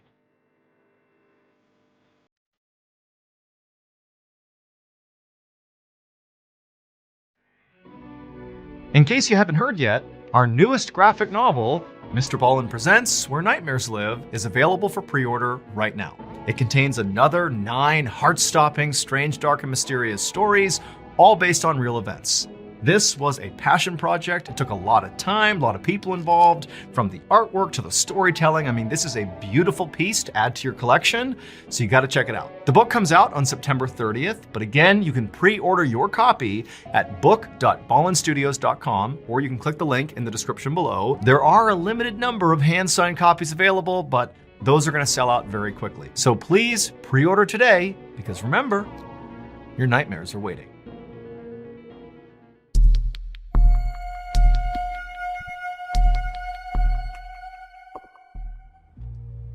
At 7 p.m. on October 21st, 1978, a 20-year-old pilot named Frederick Valentik flew his small plane over a body of water just south of Australia called the Bass Strait. He'd just taken off from Melbourne, Australia, and his flight plan was to go 60 miles south to an island called King Island. And he was really excited about this flight. Not so much about where he was going, but because this represented the first time he'd actually be flying by himself at night. So Frederick had always dreamed of becoming a pilot, but the journey to actually becoming one had been really difficult. He had applied twice actually to the Royal Australian Air Force, but unfortunately he could not meet their requirements. And then also he had tried to become a commercial airline pilot, but he had failed their tests. But luckily for Frederick, his father had a ton of money, and he ultimately swooped in and funded Frederick to take some private lessons. And through that, he was able to ultimately pass the tests and get his pilot's license. And so as Frederick coasted along, looking down below at the lights of Melbourne disappearing behind him, he felt like he was on top of the world. He was doing the one thing he had always dreamed of, and he was so happy, and it was so cool to be doing it at night by himself. And so he was just looking out at the sights and looking ahead at the Bass Strait, which is this huge, dark expanse of water. And it was like everything was right in the world. He was doing exactly what he wanted to do. However, only a few minutes into this flight, at 7:06 p.m., something strange happened. As Frederick was flying along, he suddenly became aware of a light coming from somewhere behind him. Remember, it's nighttime, so it's totally dark where he is, and he's flying over a body of water, so he's kind of like in this void of darkness. And so any lights are really gonna illuminate the cockpit. And so he sees this light, he turns around, and maybe 3,000 or 4,000 feet behind him, he sees what looks like a plane. That is the source of the light. And right away, Frederick's thinking that is both surprising and also potentially very problematic, because he knew from his training that that was far too close to be to another plane. And so the only explanation was either that pilot was off course or Frederick was off course.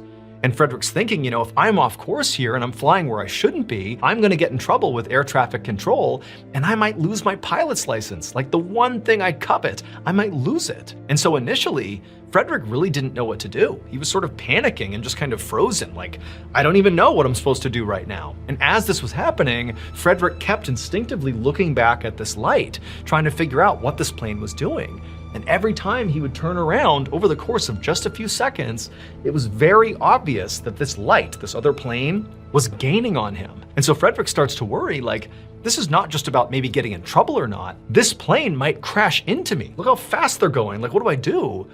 And so Frederick, at this point, he double checked that he was on course, and based on his instruments and what he had been doing, he really felt like he was on course here. And he just thinks, you know what, the best thing I can do here is just call air traffic control. So he grabs the radio and he gets a hold of Melbourne Air Traffic Control and he says, hey, there's this plane that is like right behind me. They're gaining on me. I'm worried they're gonna crash into me. Do I need to deviate? Like, what's going on here? And the air traffic controller very calmly says, okay, let me check the radar. Let me check the schedules. And so Frederick, the whole time he's waiting for a response, he's looking over his shoulder and still this light is gaining on him. It's getting closer and closer. And then finally the controller gets back on the radio and they tell Frederick, there is no other aircraft anywhere near you. Like, there's nothing over the Bass Strait. You are completely alone. But Frederick couldn't believe this Because by now, the light, the aircraft that was right behind him, has gotten right behind his. It's basically right on his tail. And Frederick is now completely panicked, and he's getting ready to try to explain, like, no, wait a minute, like, there's gotta be a better explanation here. There's something right here.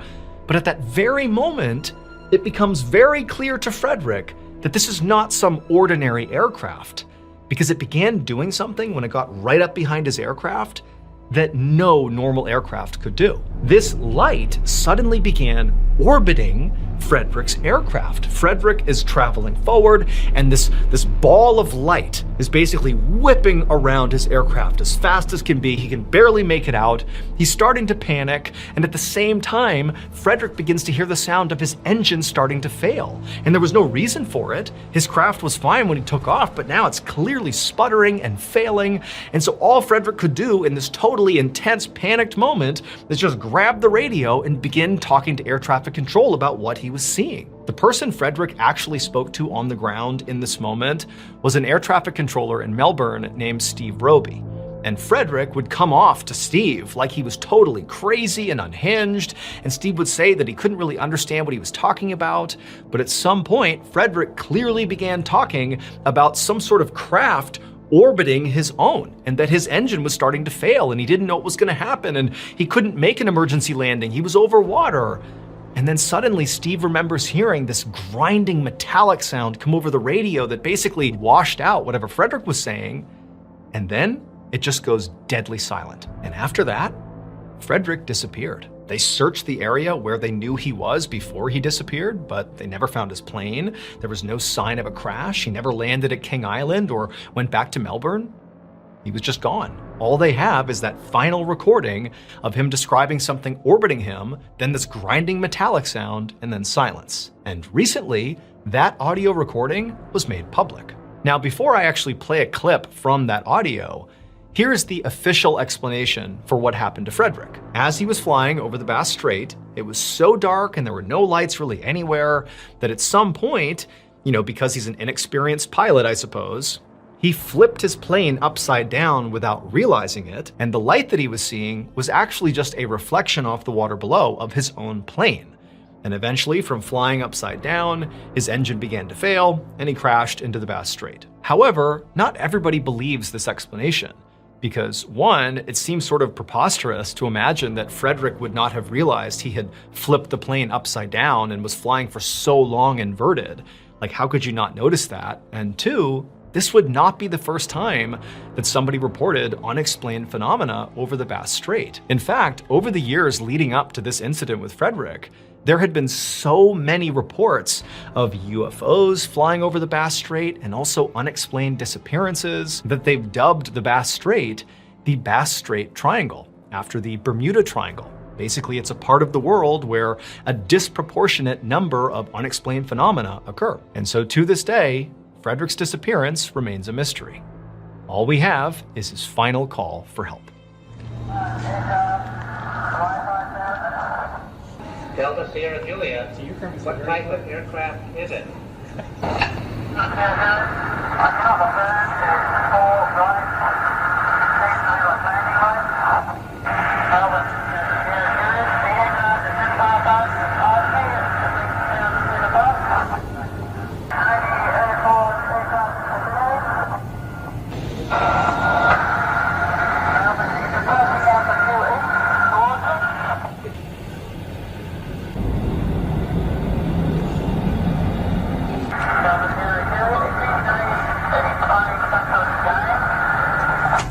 That was deleted from the press accounts for some reason.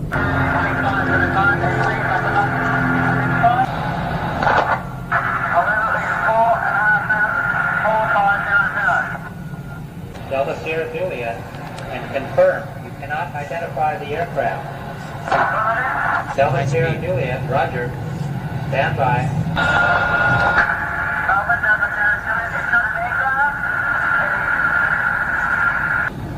Can you describe the aircraft?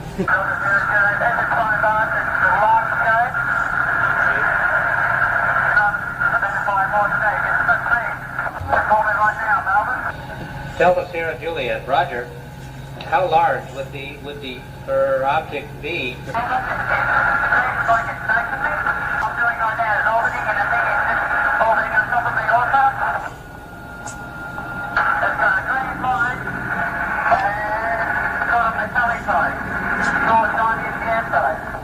Delta Sierra Juliet.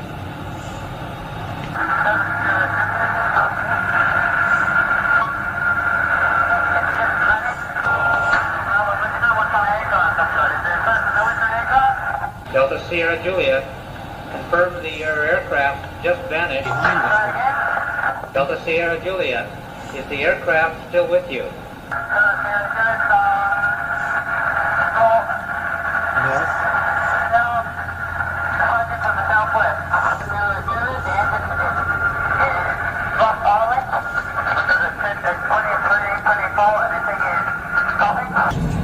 Delta Sierra Juliet, roger. What are your intentions? My intentions to go to King Island, Melbourne, the current aircraft is modelling and properly again. And it's modelling, and it's not an aircraft. Delta Sierra Juliet, Melbourne.